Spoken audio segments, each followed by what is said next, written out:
प्रश्न 1 का पहला, 72 के सभी गुणनखंडों को लिखिए। तो 72 के सभी गुणनखंडों को लिखना है। तो 72 जिस संख्या से पूरा विभाजित हो जाता है उस संख्या को लिखना है। जैसे 72 1 से विभाजित हो जाएगा तो 1 हो गया 72 का गुणनखंड। 2 से भी 72 विभाजित हो जाएगा। 2 से 72 विभाजित हो जाता है। 36 दूना 72, तो 2 क्या हो गया 72 का गुणनखंड। उसी तरह 3 से भी विभाजित हो जाएगा, 4 से भी हो जाएगा। 24 तिया 72, देखिए 3 से 72 कितना बार में कटेगा 24 तिया, यानी 3 गुना 24 क्या होता है 72। 4 से 72 18, यानी 4 गुना 18, 18 चौके 72 होता है। तो 4 से 72 क्या हो जाएगा विभाजित। उसी तरह 6 से भी हो जाएगा, 12 छक 72। 5 से नहीं कटेगा, ना ही 7 से कटेगा 72, तो 5 और 7 नहीं लिखेंगे। 8 से विभाजित हो जाएगा, 8 नवा 72। 9 से भी विभाजित हो जाएगा, 9 8 72। 12 छक 72। 10 11 से विभाजित नहीं होगा 72, तो उसको नहीं लिखेंगे। फिर 18 से जाके विभाजित होगा, 13 14 15 16 17 ये सब से नहीं विभाजित होगा। तो 18 चौके क्या होता है 72, तो 18 क्या हो गया 72 का गुणनखंड। उसी तरह से 24 से कट जाएगा, 24 तिया 72। 36 दूना 72 और 72 गुना 1 72। 72 से भी 72 विभाजित हो जाएगा, एक बार में कटेगा 72 गुना 1 72। 1 से कटेगा, 1 गुना 72 बराबर 72 होता है। तो एक जो होता है वह सभी संख्याओं का गुणनखंड होता है, तो 1 तो रहेगा ही। तो 1 2 3 4 6 8 9 12 18 24 36 72 ये सब क्या हो गया 72 का गुणनखंड, यानी 72 इन सब संख्याओं से पूरा विभाजित हो जाता है। दूसरा, 7 के सभी गुणज ज्ञात कीजिए जो 120 से कम हो।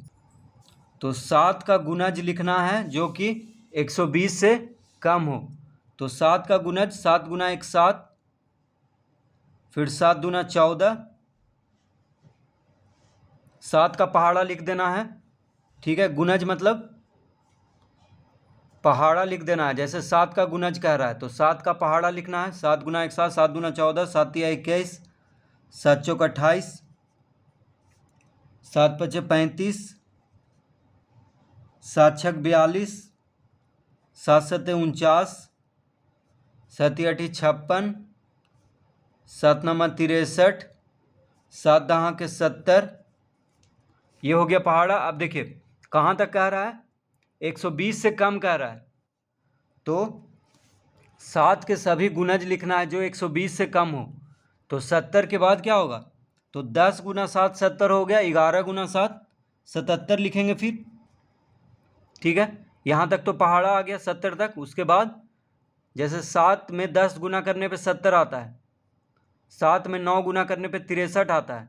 तो उसी तरह 10 के बाद 11, यानी 7 गुना 11, 11 सते 77, फिर 12 सते 84, 13 सते 91, फिर 14 सते करेंगे, 14 सते 98, 15 सते 105, 16 सते 112, 17 सते 119, ठीक है। यहाँ तक लिख लेंगे क्योंकि कह रहा है 120 से कम लिखना है। तो 119 देखिए 120 से कम है। अगर 18 सते लिखेंगे तो 120 से ज़्यादा हो जाएगा, इसलिए यहीं तक छोड़ देंगे। तो 18 सते हो जाएगा 126। तो 126 क्या है 120 से ज़्यादा है, इसीलिए उसको नहीं लिखेंगे। कह रहा है 120 से कम लिखने के लिए, तो 120 से कम 119 तक, यानी 17 सते 119 तक लिखना है बस। तो ये सब देखिए 7 का गुणज है, क्योंकि 7 के पहाड़ा में ये सब आता है। 7 गुना 1 7, 7 दूना 14, 7 21, 7 चौक 28, 7 पचे 35, 7 छक 42, 7 सते 49, 7 अठी 56, 7 नमा 63, 7 दाएँ 70, 11 सते 77, 12 सते 84, 13 सतह 91, 14 सतह 98, 15 सतह 105, 16 सतह 112, 17 सतह 119। तो यहीं तक लिखना है क्योंकि 120 से कम रखना है, इसलिए 119 तक लिखेंगे। तीसरा, अभाज्य युग्म के 5 युग्म लिखिए। तो अभाज्य संख्या का 5 युग्म लिखना है। जैसे हो गया 3 और 5। देखिए 3 और 5 क्या है? अभाज्य युग्म है, क्योंकि 3 भी अभाज्य संख्या है, 5 भी अभाज्य संख्या है। इन दोनों का अंतर 1 है, ये 2 है। 3 के बाद 4 होता है, 4 भाज्य संख्या है, तो 4 के बाद क्या आता है? 5। तो 3 और 5 हो गया अभाज्य युग्म, क्योंकि इन दोनों का अंतर देखिए 5 में से 3 घटाएंगे तो 2 आएगा। तो जब 2 अभाज्य संख्याओं का अंतर 2 हो तो उसको क्या कहते हैं? अभाज्य युग्म। ठीक है, 3 5 हो गया। उसी तरह 5 7 भी देखिए अभाज्य युग्म है, क्योंकि घटाने पे 2 आ रहा है। 7 में से 5 गया 2। फिर 3 5 5 7, फिर हो जाएगा 9 11। 9 11 देखिए नहीं होगा, क्योंकि 9 भाज्य संख्या है। उसके बाद होगा 11 13। 11 13, तो 11 13 अभाज्य युग्म है, क्योंकि 13 में से 11 घटाएंगे 2 आएगा। 7 में से 5 घटाने पे 2 आता है। 5 में से 3 घटाने पे भी 2 आता है। तो जब 2 अभाज्य संख्या का अंतर 2 हो तो उसको कहते हैं अभाज्य युग्म। तो ये दोनों अभाज्य संख्या है। उसी तरह हो जाएगा 17 19।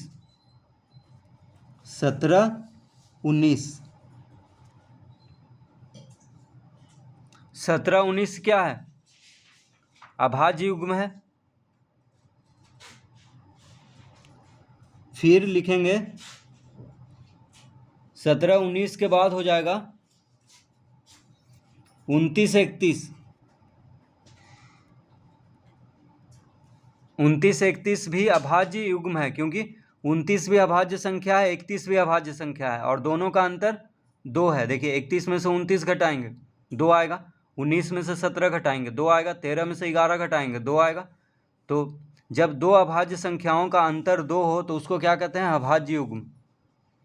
तो 5 ही कह रहा था। देखिए 5 युग्म लिख लिए हैं। एक हो गया 3 5, फिर हो गया 5 7, 11 13, 17 19 और 29 31। चौथा,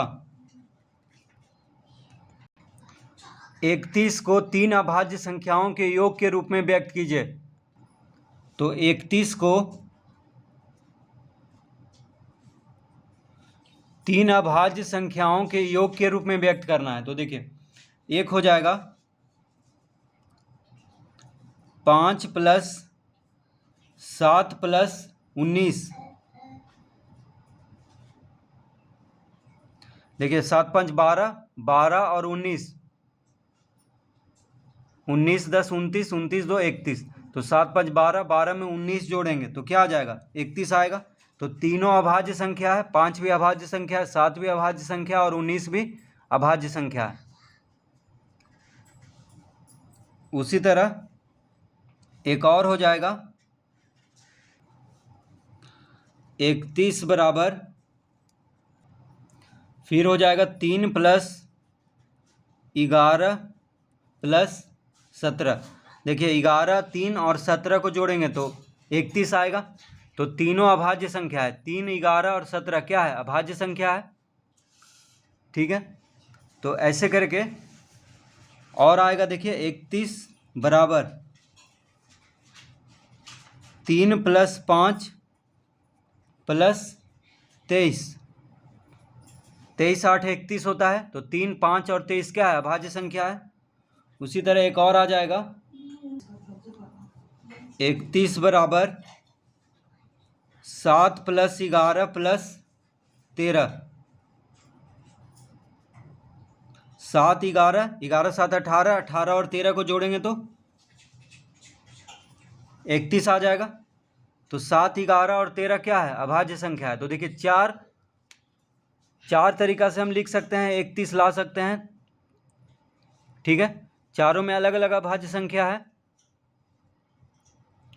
तो इसका उत्तर दिया है 3 + 11 + 17, तो ये उत्तर दिया है। ठीक है, ऐसे ये भी सही है, कोई भी इसमें कोई भी लिखेंगे, चारों में से कोई भी लिखेंगे तो इसका उत्तर सही ही होगा, क्योंकि